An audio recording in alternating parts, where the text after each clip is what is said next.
Et voilà, bienvenue à votre émission 3DS, votre émission que vous avez déjà pris l'habitude, c'est déjà la 10e rencontre. Ce trimestre, c'est un peu différent. Nous sommes en ligne pour faire ces enregistrements.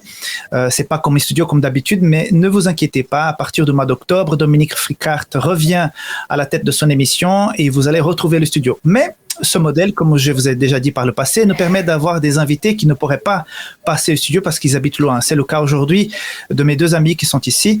L'un, c'est vrai, habite plus près, est membre de notre fédération ici en Suisse romande, et l'autre est un petit peu plus loin. Il est à Paris. Mais avant, je voudrais vous rappeler que ces émissions passent pendant ce trimestre sur France Sud, donc Adventiste FFS, sur la Suisse avec Espoir Média, mais aussi sur la Belgique, donc Adventiste FBL. Je profite pour saluer tous les membres de ces régions qui nous regardent actuellement. Avant de commencer, il faudrait bien qu'on connaisse un peu nos invités. J'ai ici à ma gauche Jean-Jacques. Comment ça va, Jean-Jacques? Ça va bien, merci Rickson. Peux-tu te présenter? Oui, je suis donc pasteur de la Fédération du Nord de la France depuis déjà un peu plus de 25 ans. Wow. Et tu as été récemment réélu président de cette même fédération, je suppose, hein? C'est vrai que j'y ai occupé diverses fonctions et actuellement, donc, je la préside pour les 4 années à venir. Très bien. Que Dieu te garde dans cette nouvelle étape, hein? Merci beaucoup. J'ai aussi à ma droite Luis. Comment ça va, Luis? Ça va bien, merci. Tu habites à Archamps, en France, mais tu travailles, il me semble, à Genève. Qu'est-ce que tu fais dans ta vie? Tout à fait, c'est tout à fait juste. Donc, je suis suisse et espagnol, mais je travaille à Genève et je suis venu vivre de l'autre côté de la frontière. Je travaille dans une fiduciaire, donc c'est le milieu un petit peu comptabilité. C'est mon travail depuis maintenant à peu près 20 ans dans la même entreprise. Je pense que tes expériences sont aussi les bienvenues. Donc, nous sommes ici pour la leçon numéro 10, le repos du sabbat, pour le 3e trimestre. Et le thème de cette leçon, c'est, et le jour où cette leçon sera étudiée dans les églises, ça sera le 4 septembre. Donc, si vous êtes prêts, nous allons commencer. On y va.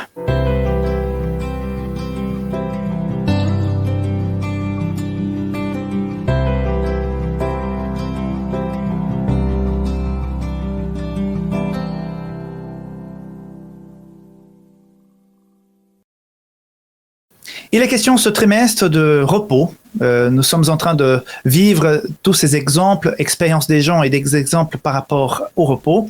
Aujourd'hui, nous allons parler justement au centre de ce repos, qui est le sabbat. C'est aussi peut-être la leçon qui arrive à ce sujet qui est à quelque part un sujet central de notre foi.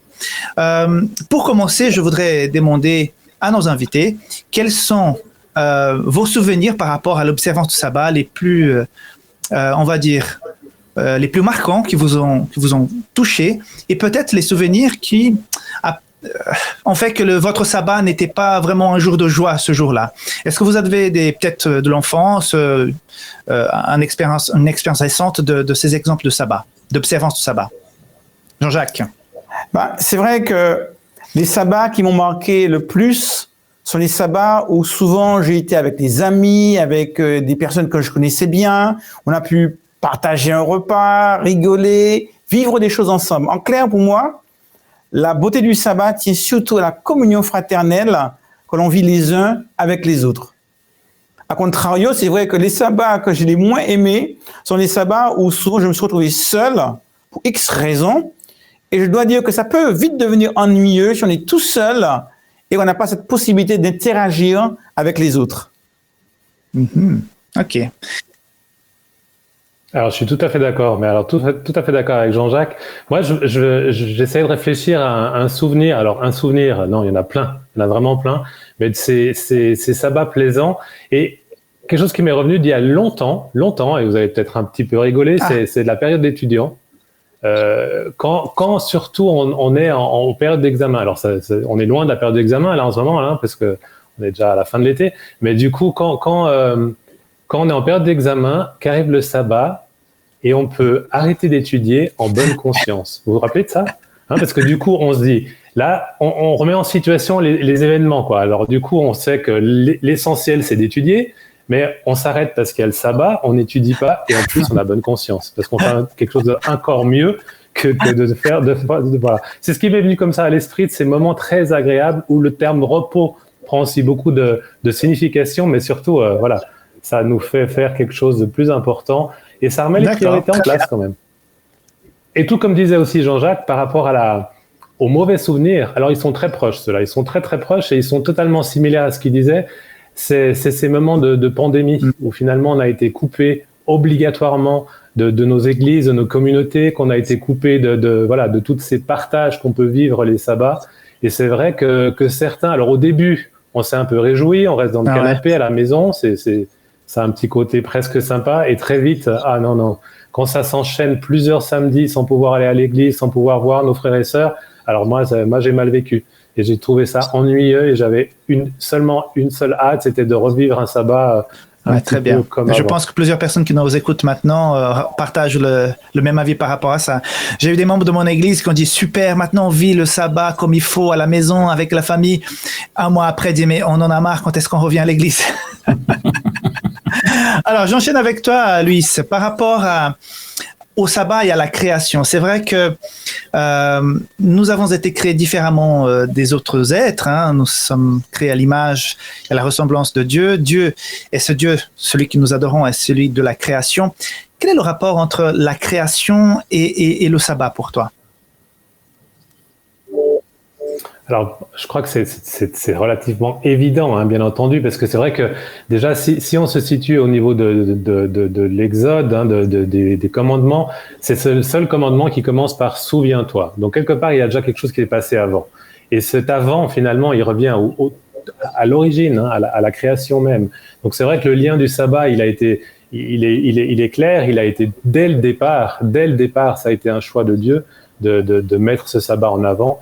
Et puis je me disais aussi que par rapport à cette création, il y a ce souvenir, il y a le fait de se dire on est toujours dans le rappel de ce qu'il s'est passé, et je pense que ça nous met en perspective par rapport à notre responsabilité aussi maintenant avec cette planète, de se dire voilà, dès la création, on avait un rôle à jouer, on a été créé à l'image de Dieu, et cette image de Dieu doit maintenant avoir un sens pour nous.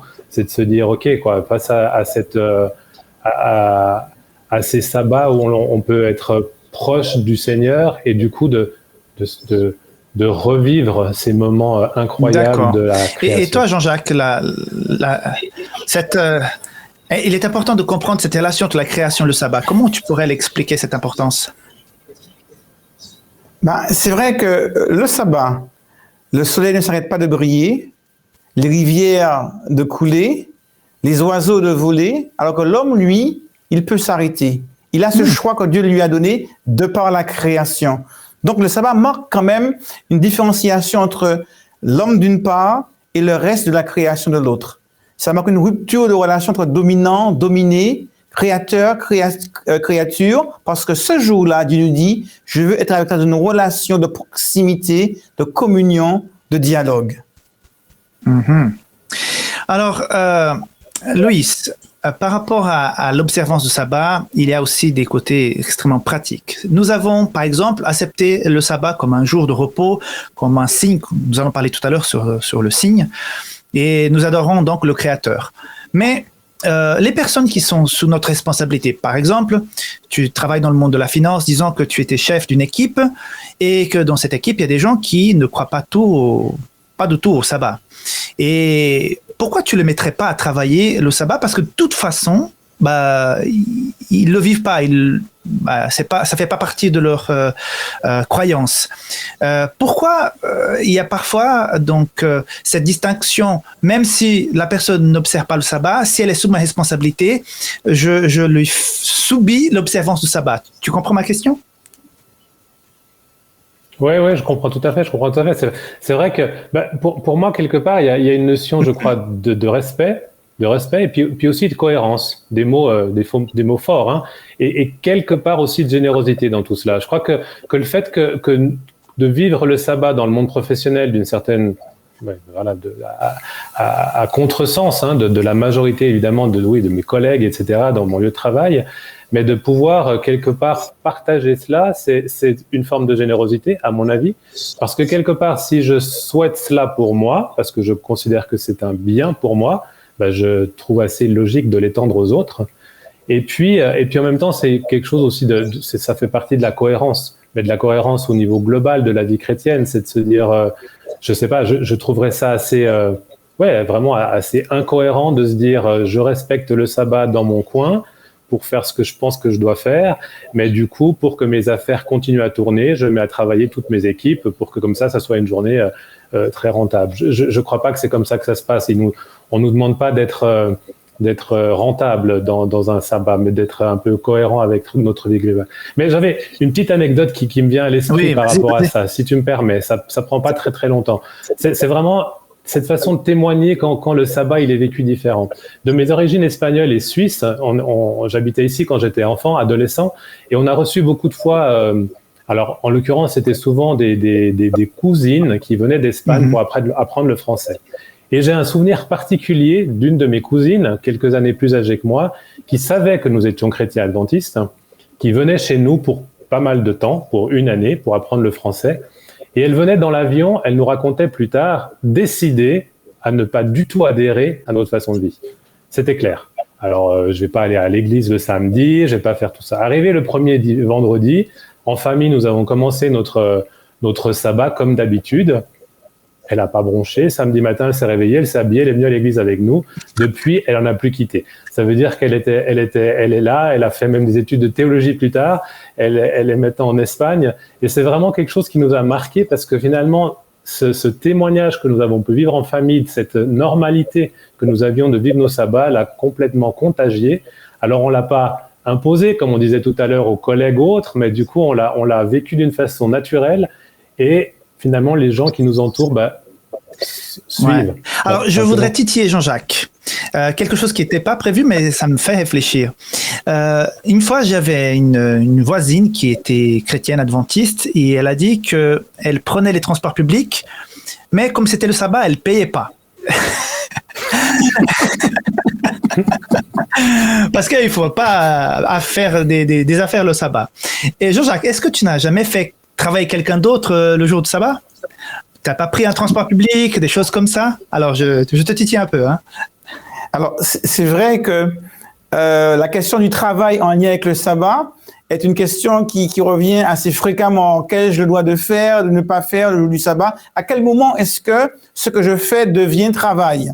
Et c'est un petit peu la question qui a été posée à Jésus lorsque ses disciples ont commencé à prendre des épis de blé et à les manger le jour du sabbat. Moissonner le jour du sabbat avec ma moissonneuse batteuse, c'est une chose. Prendre un épi de blé pour porter cet épi à la bouche le jour du sabbat, ça va être une autre. Et pourtant, dans les deux cas, je coupe du blé pour pouvoir manger.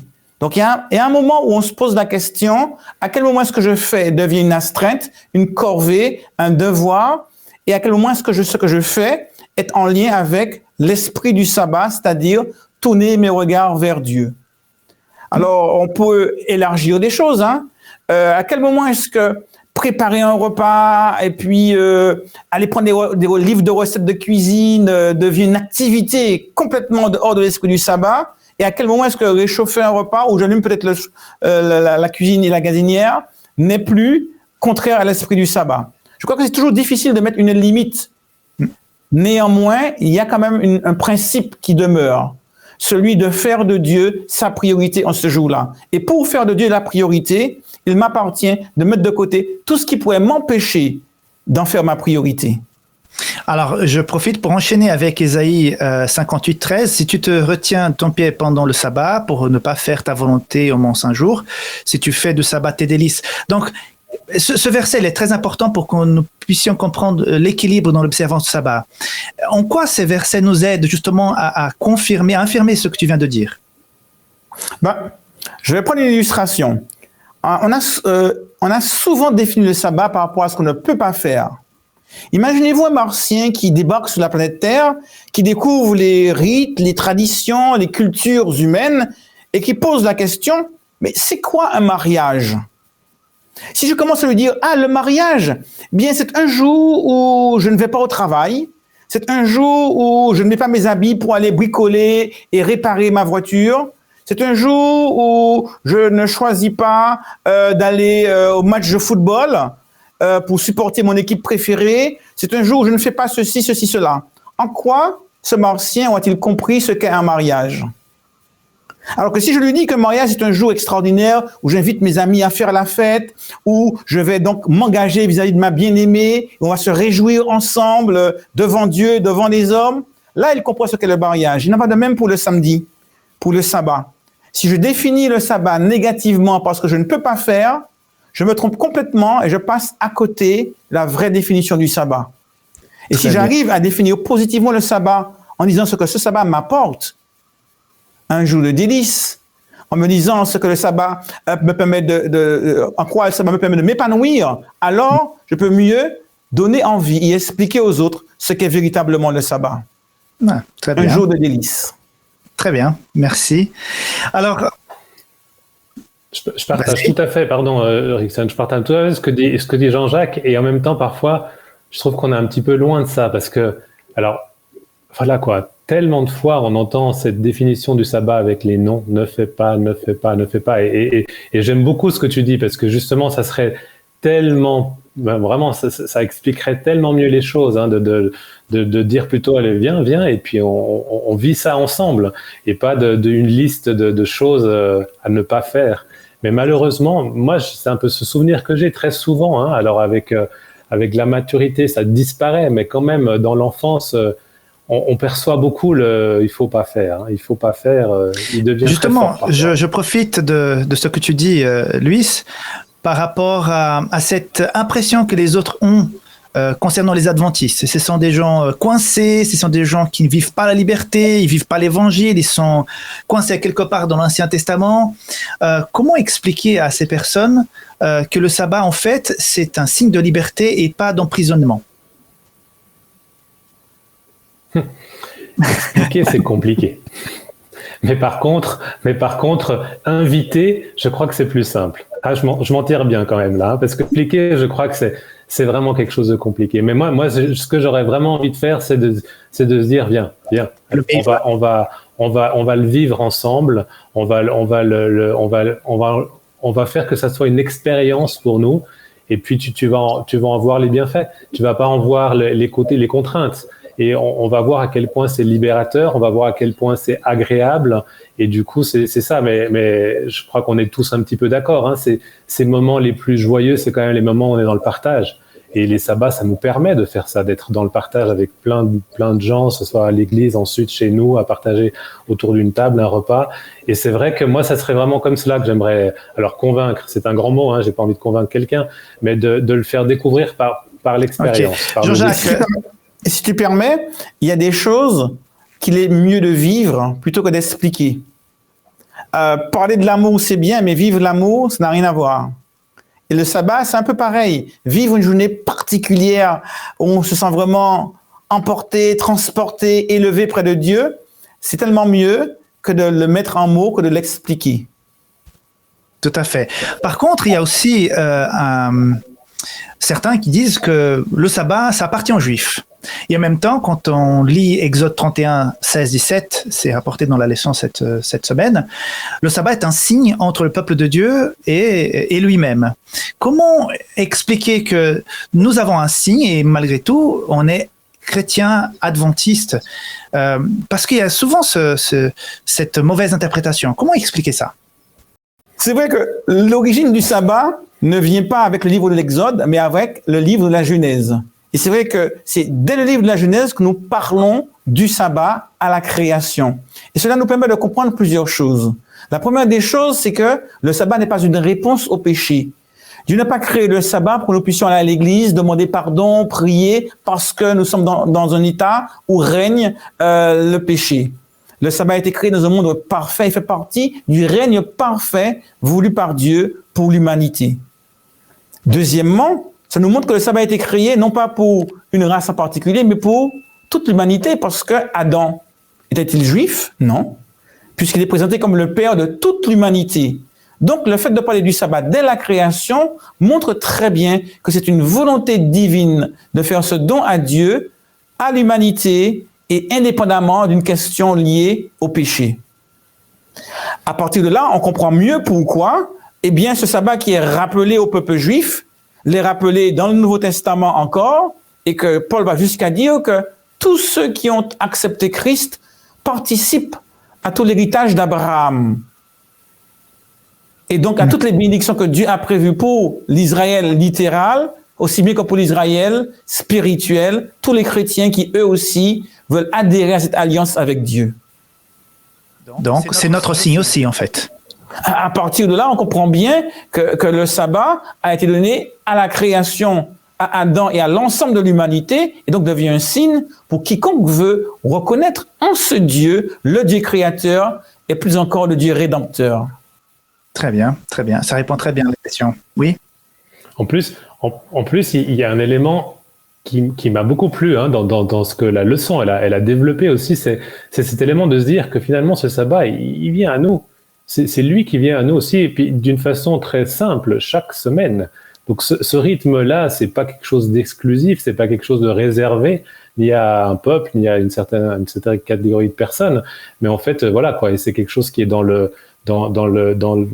qui est établi comme le rythme même de notre quotidien, de nos semaines. Je trouvais très intéressant cette notion de se dire, voilà, il est là, et il revient. Et il revient, ouais, et il revient chaque semaine. Alors, il y a dans la leçon aussi une histoire invraisemblable. Donc, dans Jean chapitre 5, nous avons cet homme qui est paralytique, Jésus qui se rapproche, il lui demande « Qu'est-ce que tu veux ?» Il dit « Mais je vais être guéri, tu vois pas ?» Jésus va le guérir, donc tout le monde est content. Il sait même pas qui c'était cet homme, hein, mais il a été guéri par Jésus, mais il savait même pas trop qui c'était. Mais il a eu la foi. Et tout à coup, les gens le voient en train de porter son lit sur lequel il était couché avant. Et là, ils vont accuser Jésus d'avoir commis un péché parce que il fait quelqu'un d'autre porter son lit le jour du sabbat. Il a guéri quelqu'un le jour du sabbat, donc il a réalisé un travail. Pour nous aujourd'hui, on regarde ce texte, on dit mais c'est invraisemblable. Où sont ces gens quoi? Comment ils étaient vraiment à côté de la plaque? Mais la question est la suivante. Est-ce qu'il peut y avoir un parallèle entre ces réactions à l'époque qui vont condamner Jésus et condamner celui qui porte son lit le jour du sabbat, et peut-être nous qui avons tellement baigné là-dedans dans l'observance du sabbat que nous pouvons à quelque part, à des moments, vivre plus la tradition que l'esprit du sabbat? Luis. Tout à fait. Quand je t'entendais dire, mais c'est quand on observe ces gens, on se dit mais c'est invraisemblable, mais tellement pas invraisemblable ce qui se passait avant par rapport à ce qui se passe maintenant. Mais bon, j'aime pas être dans quelque chose de vraiment négatif par rapport à ce qu'on peut observer. Mais moi, ce qui me plaît énormément dans ce texte et dans cette histoire, finalement, c'est celui qui a tout compris. Au-delà de ceux qui en ont rien compris, c'est celui qui a tout compris, c'est Jésus-Christ.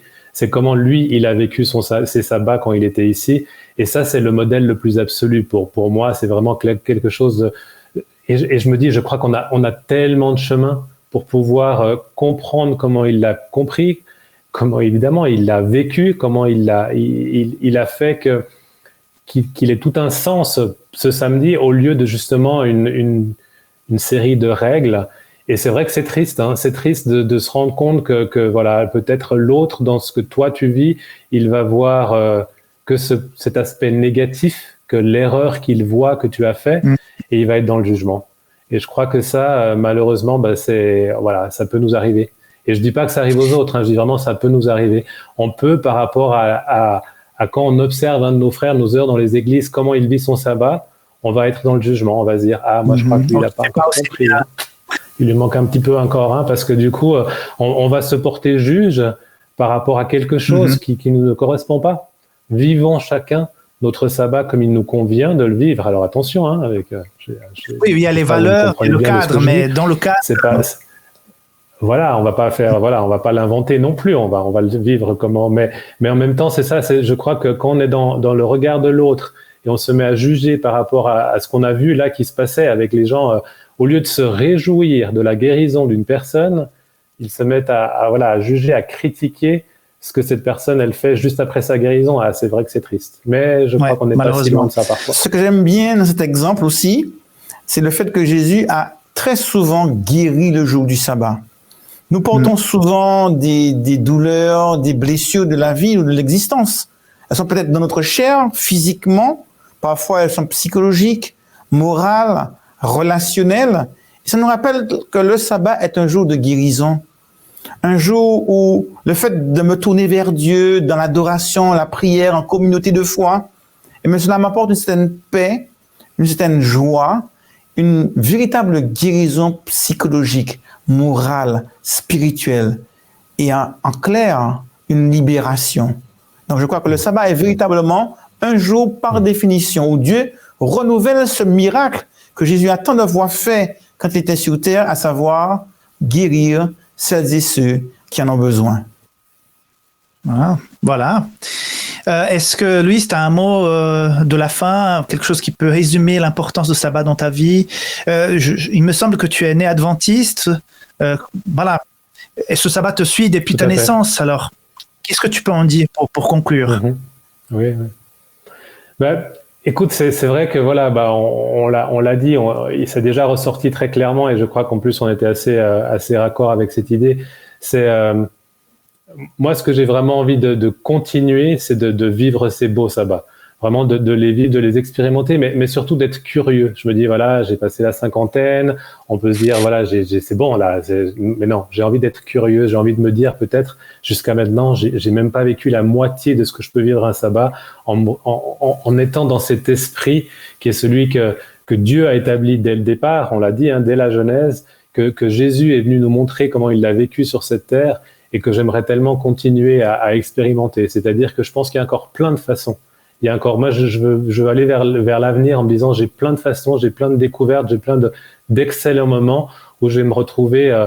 Avant, Jean-Jacques, il disait, transporté, élevé, ce côté mystique qui parfois peut paraître étrange, mais moi, j'en rêve encore pour plein d'années devant.